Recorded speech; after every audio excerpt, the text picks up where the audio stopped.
It's a difficult question to answer, what the EMPH division all encompasses, because the four fields are relatively broad. So if we start with environmental sciences, we're obviously looking at a discipline that tries to, first of all, understand how the natural environment works, but also looks at what the current problems are associated with our environment, going from climate change to pollution and all of that.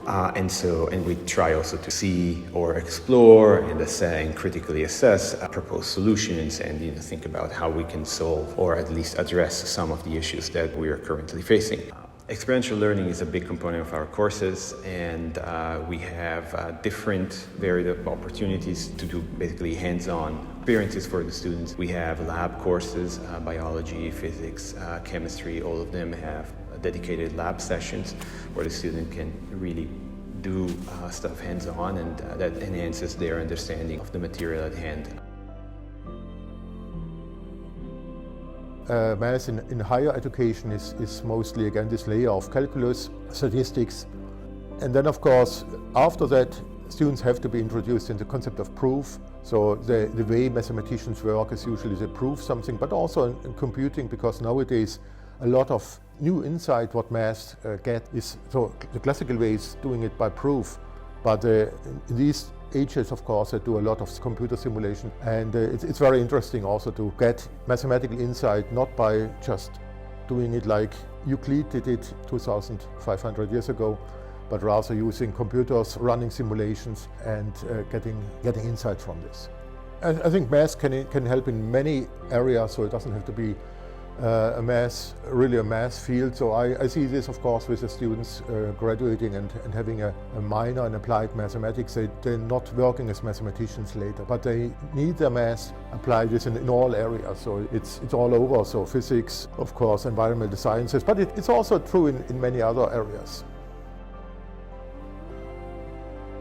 What do I like to teach, and what really draws me to psychology? I'm particularly interested in empathy and compassion and the way that we can interact with each other with a sense of humanness. And I particularly like teaching students the skills that go along with that. And I really, in my opinion, I think that's very needed in today's society, where we can learn even better communication skills, compassionate communication skills, and use those in our everyday work. So part of what I love about psychology, I think it applies everywhere. I mean, everything in my mind is psychology.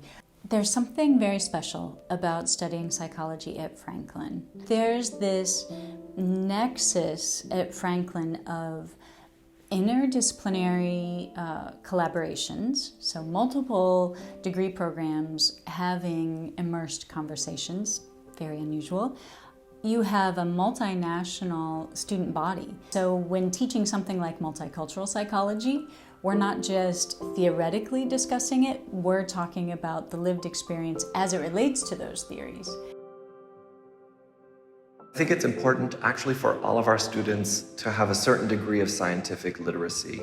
I think the motivation would be pretty high among any of our students to take at least some of these courses, not just if they're preparing to go into graduate studies in clinical psychology, for example, or to go to medical school in the United States, but even a student who plans a career in business would be well served with the basic foundational understanding of chemistry and biology, even physics, as sustainability becomes more important in the running of every type of business. My advice to any Franklin student who's interested in the pre-health sciences, or even just some of our courses, would be to ask around. The courses are relatively new, but at this point, there are enough students who have taken the courses. They can give you their insights on what the courses are really like. However, you can also feel free to talk to any of us in the division, and we'll give you any information that we can to help you make your decision.